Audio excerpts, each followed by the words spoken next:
so next we're going to talk about the application process into getting into college. So Michael is going to start us off with talking about an introduction and school selection. Hi again. So first, can you switch this left? Yeah. Again. First, I want to reemphasize Donna and Willie's point that the name of the school doesn't really matter as much as what you do in the school and what you want to learn there. So even if you go to a school that's not necessarily your top choice, if you apply yourself and use the resources they have, that will be probably the best thing you can do. And a lot of schools have the same resources or similar resources as other schools that are considered like maybe name brand schools. So I think you should definitely consider maybe not applying to all the name brand schools because they're not necessarily better than maybe some state schools. And first, I just want to say that all schools come with an application fee. So that's like a $25 to $75 fee that you must pay to apply to a school. So you should probably limit your schools because no one wants to end up spending like $2,000 on application fees alone. And the website you use for applying to schools is the Common App, and that simplifies the application process. So school selection.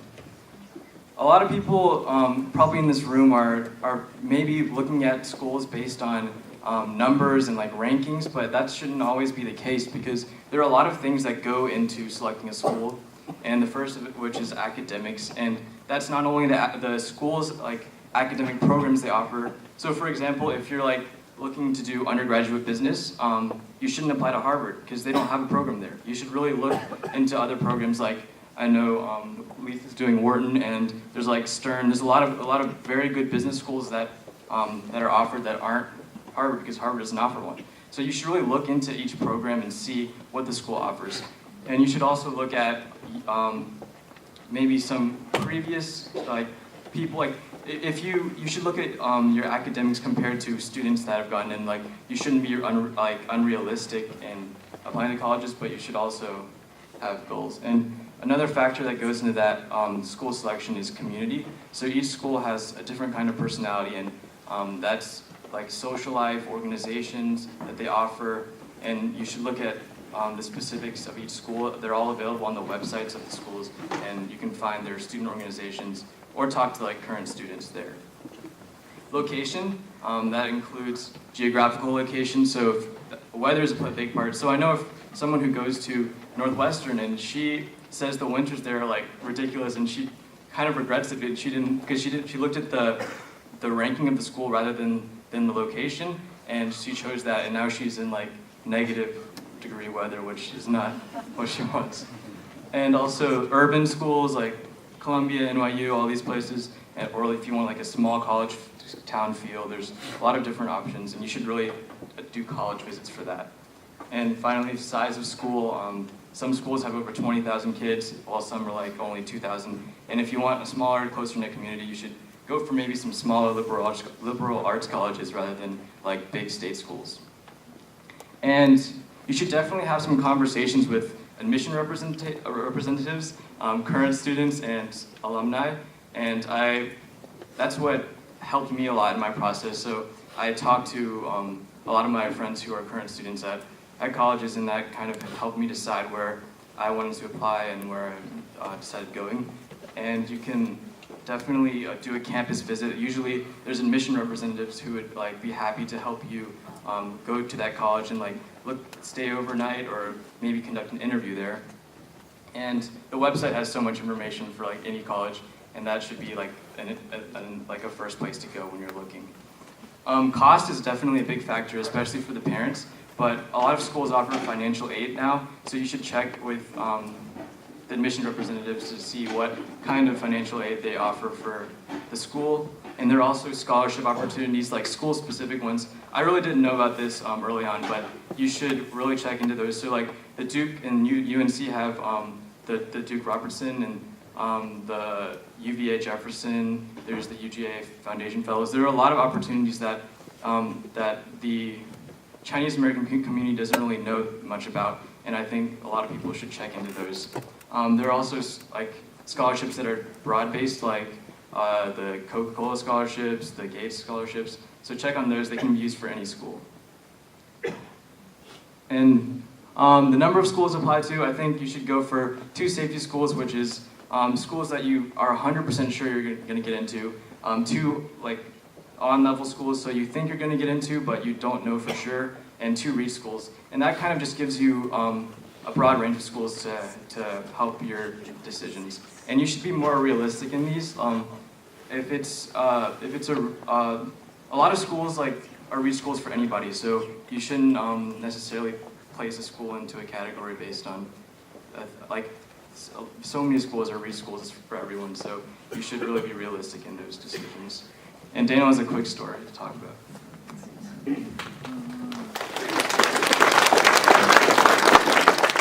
So I'm Daniel, Michael's brother. I completely agree with everything he said, and I really do want to emphasize that you should keep your options open. College will be your home for 4 or 5 years, and it's funny because when you're actually looking for a home, you do consider like community, climate, location. But suddenly, when you're applying for college, a lot of people just look at prestige, prestige or ranking. And I actually have something interesting that I read recently. It talks about going to an elite institution versus maybe like a state school. And the theory is that it's better to be a big fish in a small pond than a small fish in a big pond. What does this mean? This means that basically it's better if you stand out in maybe a smaller institution where it's less rigorous than if you go to a top school. Because in a smaller, less rigorous institution, all of the resources will be pulled into you and they'll really encourage you to grow.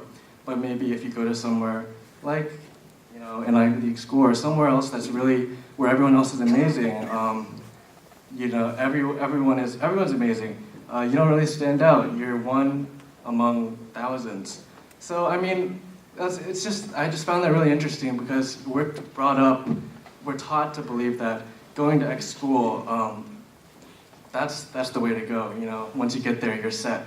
But there's actually a girl in Cornell who I heard about. She wanted to be a doctor all growing up as a child, and she was on the pre-med track. But once she got there, she was doing worse than her peers.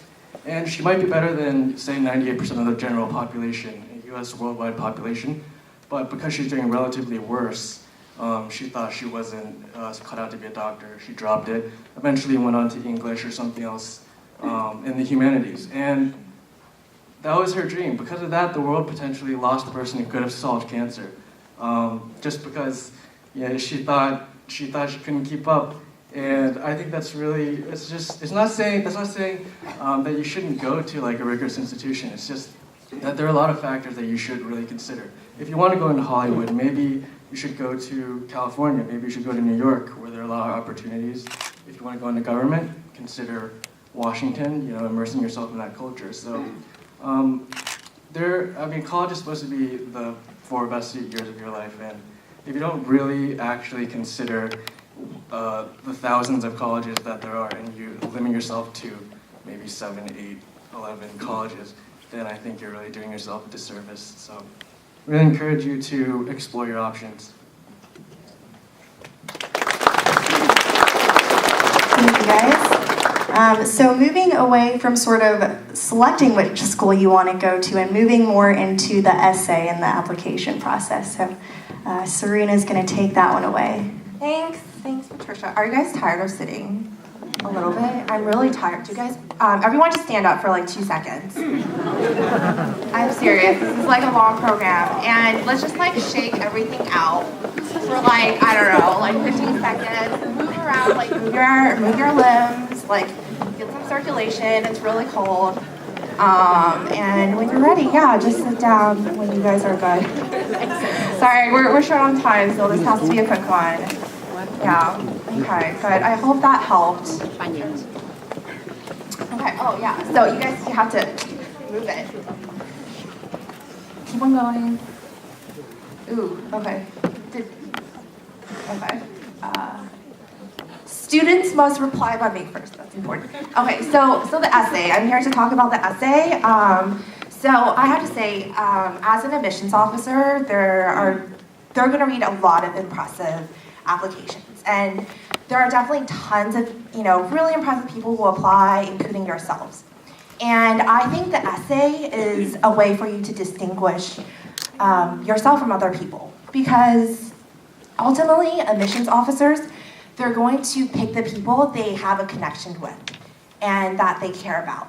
And so through the essay, what you want to accomplish is you want to stop being a statistic and you want to be a person to them, right? You want to, through your essay, convey who you are as a person so the reader can connect with you and actually care about you and hopefully care about you enough that they choose you.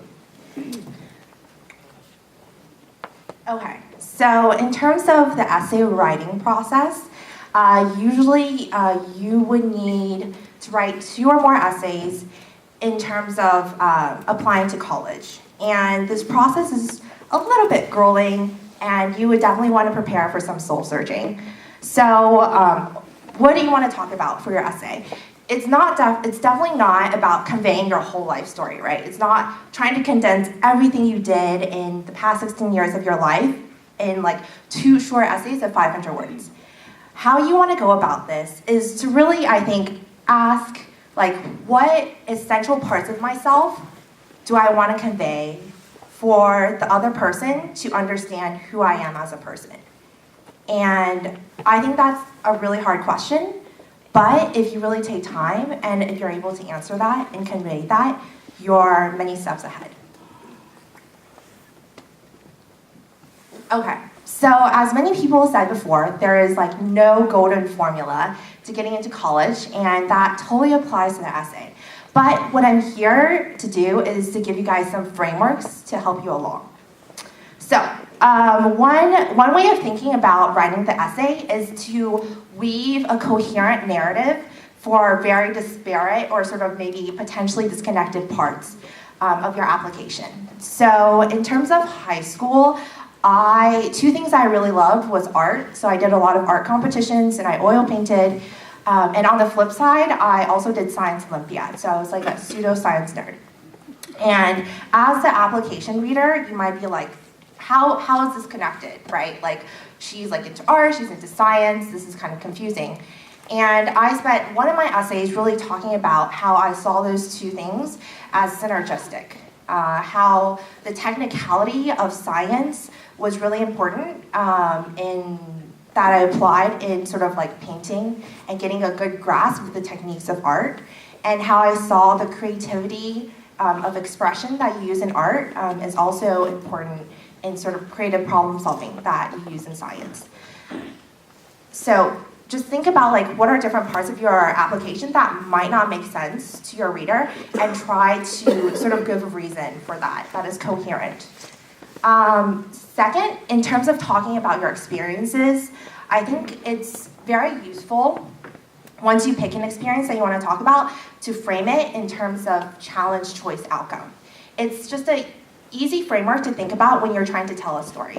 So challenge is basically the problem you're facing, choice is the decision you're making, and outcome is what happens as a result of it. So to give an example, I wrote 2 big essays that I reused a lot of times. The second essay was talking about why I did cross country. It was a big sport to me in high school, and I did it for 4 years.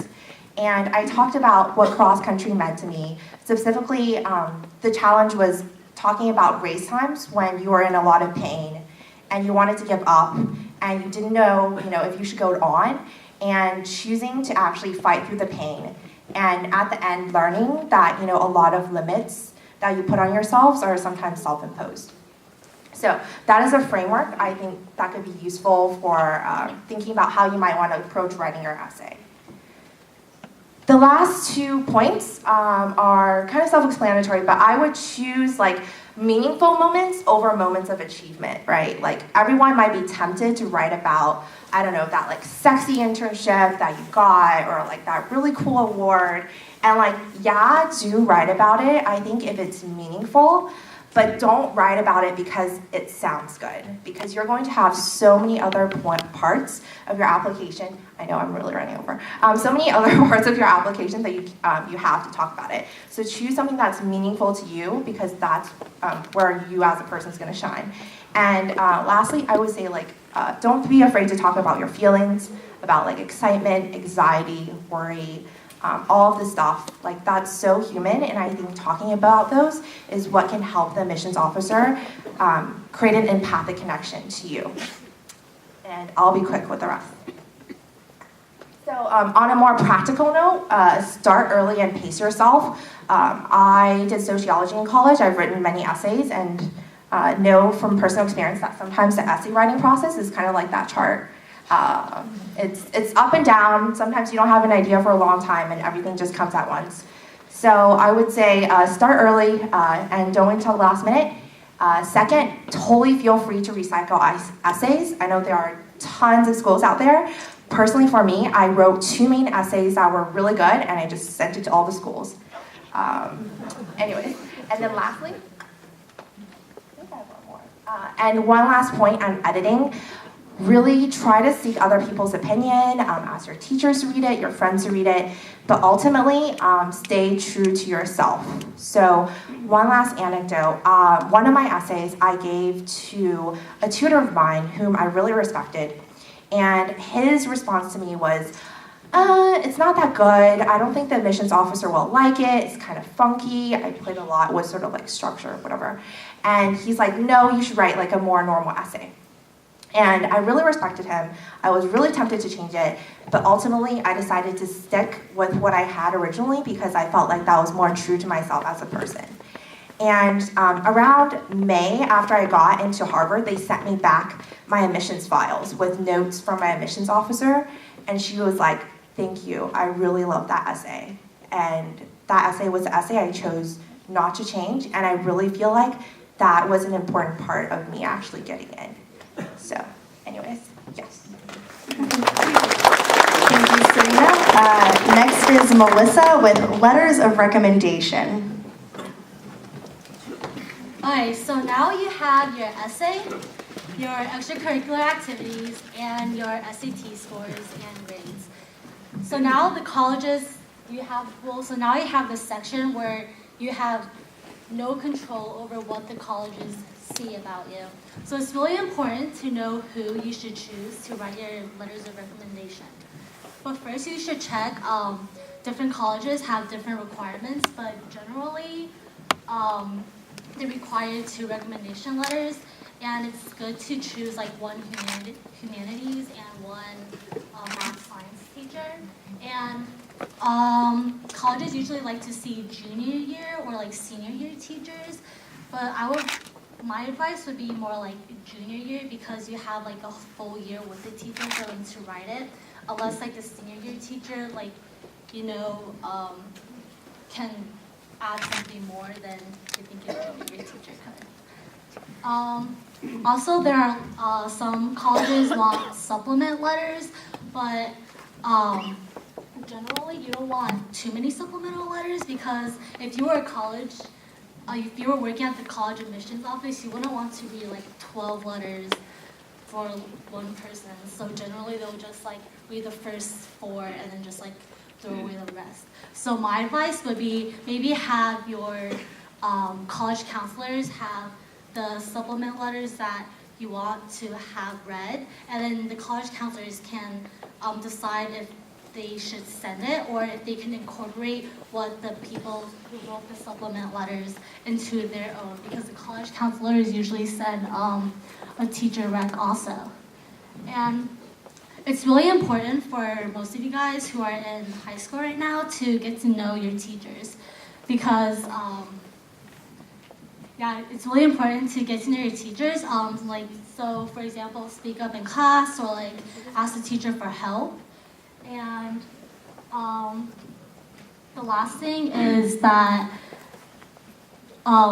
there's a part of the application where you get to say if you have the right to see your recommendation letter after you've been either accepted or rejected to a college, but then also it'll have a waiver for whether or not you want to waive your rights to see this.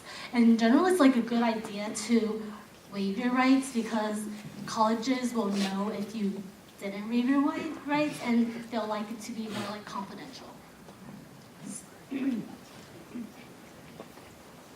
So, so you're like asking yourself, so when you're choosing your recommendation letter, your teachers to write your recommendation letters, like what if I didn't get a perfect grade in the class? It is okay, because generally it's better to get a letter from a teacher whose class you didn't do that well in, but you ask them for a lot of help, because that usually shows like the teacher gets to know you better if you like interact with the teacher more than to have like a teacher who you got like a 100 in that class, but like you never actually talked to the teacher outside of school. So, and also after you get accepted into the college, don't forget to thank your teachers. Okay, great. Thank you so much, Melissa. Joy is going to be next, and Joy is going to talk to us about interviews for college. Hello, so I am probably the oldest one here and I have really bad memory, so I printed out my notes. But I am Joy Wing. I graduated from Washington University in St. Louis. That's St. Louis, Missouri, not Washington the state, not Washington, D.C. So if you ask me about Seattle or D.C., I'll know somebody wasn't paying attention. But basically, I am currently volunteering as one of the co-chairs for the WashU Alumni and Parents Admissions Program. So basically, that is an organization that helps to coordinate interviews between prospective students and with alumni in the area. So, next slide. Okay, so what is the interview and what's the purpose and how do you do it well? So the whole college application process is almost like online dating. So you're going to know some basic preliminary information about the other person. You know their name, where they're from, what activities they're interested in. That's the application. You might have even read a short bio about them, their essay. And so you decide, okay, well, I think I want to get to know this person better, and you want to arrange a face-to-face meeting. That's what the interview is about. So basically, you want to know if you're going to be a good match with the other person. So one, you want to be attractive, so dress for the part. Usually, what you should be wearing is business casual, like what I'm wearing and what a lot of the gentlemen are wearing. You should pretty much always dress business casual, even if they tell you it's casual. The only time that you wouldn't wear it is if they tell you business formal, in the case you would need to wear a suit. What else? Carry yourself well. Don't be sloppy. So nobody comes out of a date saying, oh, that person is perfect for me. He smells bad, he chews with his mouth open, he can't carry conversation except for when he's cussing. And you know what? I think we have zero things in common. He's just perfect for me. Nobody says that. So same thing with the interview. You want to, have some chemistry, you want some attraction. Things that people should be saying coming out of, a date or an interview is, you know what? I think we hit it off really well. We have a lot of things in common. That person was really respectable and kind, and he carries himself well, and I really want to get to know him better, and I want to spend more time with him. So that's basically how you should conduct the interview and feel coming out of it. The second part is you should leave the interview knowing if you're a good fit. So like a relationship, the interview is two-sided. So the interviewee is trying to the person doing the interview is trying to get to know you better. So they want to know what you're interested, what are your hobbies, what are your passions. On the flip side, you should be trying to get to know the school better. So if you're, based on the questions, I guess, you should come with like 20 questions ready to ask. So if you're a foodie, is the food at the university good? I chose WashU because it's top 10 for food. You don't understand how much I love food. Are you interested in niche classes like photography and Swahili? I chose WashU because it's one of the only schools that had that combination. Are you not sure what you want to study, or you don't know what you want to do with your life yet? Then don't pigeonhole yourself by going into a technical school. Ask about, how easy is it to switch into other programs? Are there other good programs besides just medicine, which my parents are telling me to go to? So thankfully, I went in as a biomedical engineer and ended up switching into business. And so WashU had a good business school, engineering, med school, art, architecture, English, so it had a lot of choices. So basically, coming out of the interview, you should have no more questions left about the college. You should have asked everything that you needed to, and also, yeah, you should know that if you got in, would you feel comfortable making a decision if you wanted to go or not. From the admissions perspective, so what we're looking for is we want to know if you're going to be a good addition to the family. So also like in marketing, are you going to be a good extension of the brand? You know, when you go out into the streets, we want to know when you graduate from our school, are you going to be a future leader and a world changer that we're proud to say, yes, this person is an alum from our university. So the last part, about the actual interview. So many of the interviews are conducted by alumni in the area, not actual admissions officers. So because of that, don't really bring in your admission-specific questions like when things are due or different things you want to email. But they can speak more about the student perspective. So let me wrap up. So ask questions about what the school is like, what their experience was, and for if the interview is optional or not. We're told as people doing the interviews that yes, the interview can only help you, it can't hurt you. We're told to only write positive things and not negative things about this student. However, I have had some awful, awful interviews where people just didn't know what to say, or it was just like that awkward date where you run out of things to say and you just stare at each other awkwardly. So if you think you're going to be like that, then do not sign up for the optional interview. But so those are some of the tips that I have, but if you have any other questions about the admissions process, feel free to ask me later. Okay, great. Thank you so much, Joy. Okay, so at this time, we've covered most of the topics that go into the application process and going into college. So at this point, do any parents or students have questions about whether it be letters of recommendation, selecting a school, the interview, anything else that we've talked about here? Well, one quick question. How many schools do you, on average, all of you visited before you made a decision?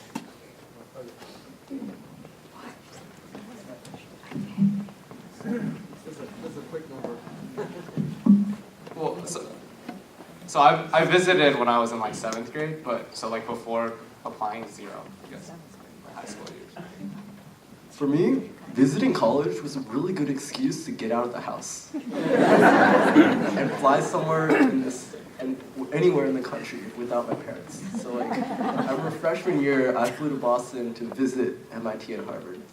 Junior year, or was it senior year, I flew to California to visit Stanford. And then later on, I went to visit Columbia in New York City. But, I mean, I think to answer your question, the number was about 6 or 7. But really, it's a lot of fun, and you get into school. So, yeah, do visits.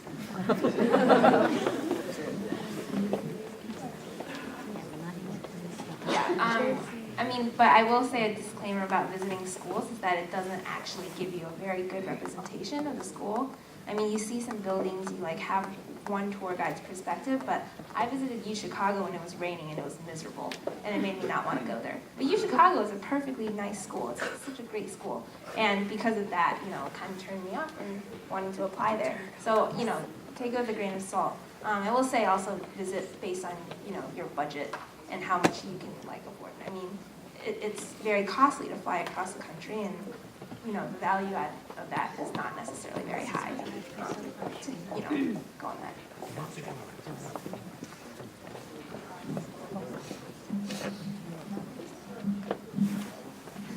I guess just to give you if you're just looking for a number, I think I probably visited around 10. Basically, I went to California one summer on spring break, and then one summer we took a couple of weeks and we did road trip up the East Coast, did a lot of the ones there, Chicago, and came back. So I mean, it's just whatever you can afford, and you can miss school and you can fly, or you can just drive and go during the summer. So actually, from a tip from the admissions office is visiting school actually does give you a better chance of getting into the school, because for schools like WashU, I can't speak on behalf of all the other schools, but for WashU, we document how much you interact with the school. So if you send an email, if you show your interest, put down your information to get the pamphlet in the mail, if you visited the campus, if you talked to prospective students. We try to document everything just to show your interest in the school, because we know we're competing to get good students with people who want to go to Harvard. And so when we send out the admissions offer, we want to know that the student genuinely is interested in coming to our university instead of just putting it as a backup. Go for it. The most important thing I learned from college visits is that.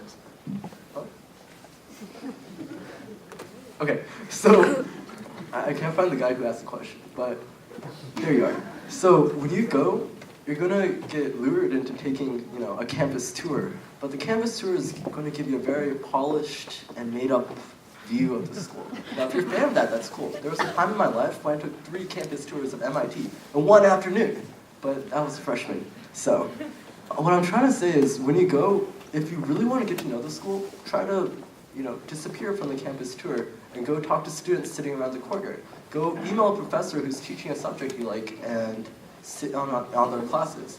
And go actually talk to people who are involved. And try to talk to the people who are in control of your admission. That might help. So what I'm trying to say is be real and get a real grasp on what the school is like. Don't just eat up whatever they want to feed you, because believe me, whatever that is, it's going to taste good, because that's their job. They get paid to make it taste good. Okay, any more questions about the application process? Yes, sir.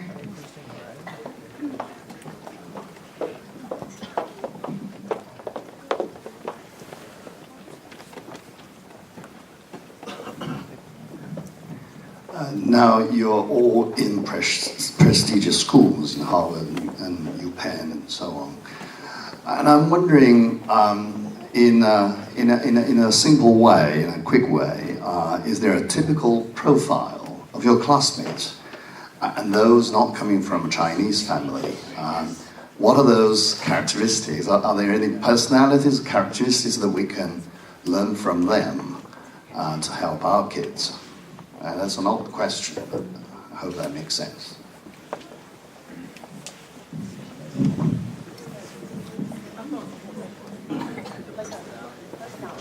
A generic personality, like something underlying, like an underlying personality for people I see. Oh, a profile. I would say, sounds so cheesy and maybe cliche. I would say everyone, I don't know, almost everyone I meet wants to make an impact in the world. They want to change the world in some way, and they want their existence to matter some way significantly. I mean, from the people I've met, I think, at my school, everyone has really stellar academics, everyone has really stellar profiles. Some of the coolest people I've met are, when you talk to them, what was that one thing that got them in, because they're just really that passionate about it. I have a roommate who is really passionate about violin, and she went to the Juilliard pre-college program, and I could tell from day one that was her thing. She is now, we're seniors, and going to apply for music grad school. She's going to play violin in her future. So I think everyone has one really thing that they're really excited about or they're really outstanding at. Does that answer your question? Yes, thank you. We have one question. Hi everyone, it's me again. Sorry, I have so many stupid questions to ask. Congratulations, I didn't know, or I still don't know each one of you what prestigious school you're from, but my question to you is very generic. In 50 years, when you look back, or in 45 years when you look back of your life, I want to know what you want to be remembered as. Thank you. Did you guys, clarification? Did you guys understand the question? What do we want to be remembered as? Yeah, so what do you want to be remembered as in 50 years? Is the question, it's the life question.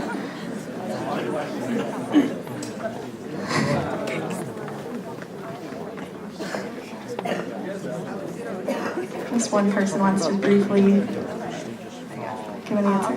Maybe I graduated, so maybe I thought a little bit more. I don't know. So I think I hope I'm remembered as someone who didn't always play it safe, who took risks to do things that I really cared about, that may not always be successful, that may not always be prestigious, but was something that was meaningful to me and hopefully had a good impact on other people. So one thing that we say in Boy Scouts is like always leave the place better than the way you found it. So I think like what really drives me is pretty simple. It's just like you want to leave the world in a better condition than when you got here. We have one more question. One more question. 我想问一下这一个升学没有关系的一个问题，你们在座的10位是不是都会讲中文呢？会讲一些。这些学生好像基本上都会讲一些，对吧 ？Right? Yeah, we don't speak Chinese. Okay. Okay. All right. Moving on to our next part of the program. Sorry. Excuse me.